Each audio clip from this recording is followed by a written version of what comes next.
AI has been advancing at staggering speeds lately, and we thought we could harness the incredible power of artificial intelligence to design our game. There's no way someone has already done something like this, and so let us show you what we have so far and how we got there. Let's go!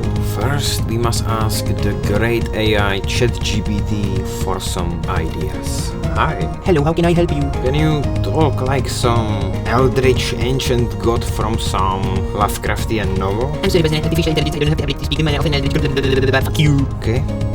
Could you perhaps try using some elaborate words that a being of vast knowledge and dignity would use? Certainly, as a being of vast knowledge and dignity, it would be my pleasure to utilize a lexicon of elaborate and ponderous verbiage. Fantastic. Oh great old one, I am in dire need of your vast knowledge. Would you be so kind as to pick a random game character? I would be most delighted to oblige your request, esteemed one. Allow me to delve into the vast expanse of my knowledge, to present you a cybernetic shapeshifter. Thank you, oh great old one. Could you perhaps spend another instant of your infinite time and choose an ability? Of course, esteemed one, it would be my honor to further augment your video game character with an ability randomly chosen from the vast array of possibilities. A power to manipulate time itself. Simply breathtaking.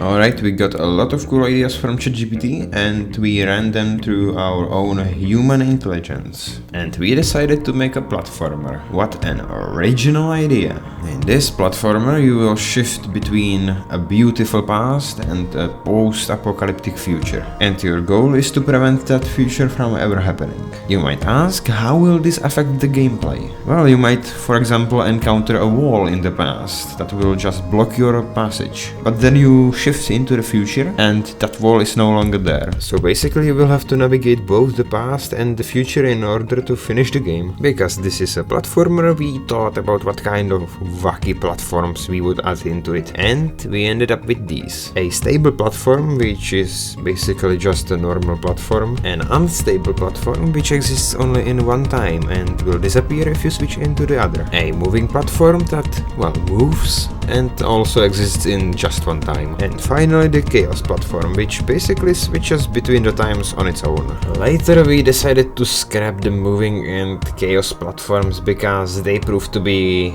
quite frustrating and unreliable, and we also wanted to keep the project small. So in the end we have the stable platform whose stability cannot be understated, and the unstable platform which is tied to the time shifting mechanic. We built this simple prototype level to test everything and we're quite happy with the mechanics. The next thing we added was the music. Initially we wanted to make the music together, but one day I just made some music for fun and by accident made something that fitted the game's feel perfectly. So we ended up using that.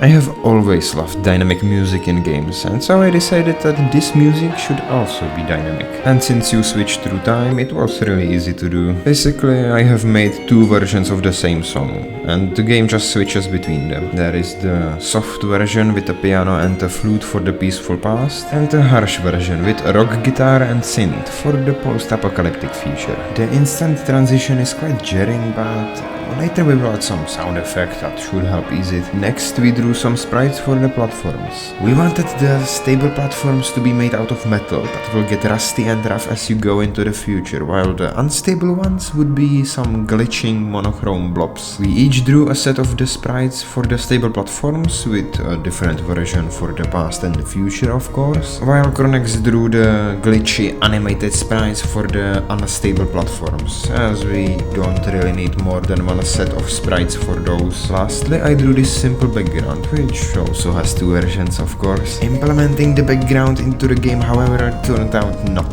to be so simple. This looks quite good, but I wanted to add parallax to it, and oh boy, was that a pain to do. After just few hours of trying to understand how it fucking works, I finally got it to work. Except it didn't loop properly. I mean, look at this shit. Imagine seeing that in a finished game. Well, turns out I just had to make the background twice as large for it to loop properly. Why? I have no fucking idea. I don't know. I just don't know. It just works and I'm happy that it works. Finally, to finish it off, I made each layer scroll at different speed. And well, this is what we have so far. Right now, there is a beta version on itch.io and we would be very happy if you gave it a try and gave us some feedback. If you're interested, the link is in the description. Once the game is finished, it will be uploaded onto that very same page and anyone will be able to play it for free. So yeah, that's all. Have a nice day. Bye.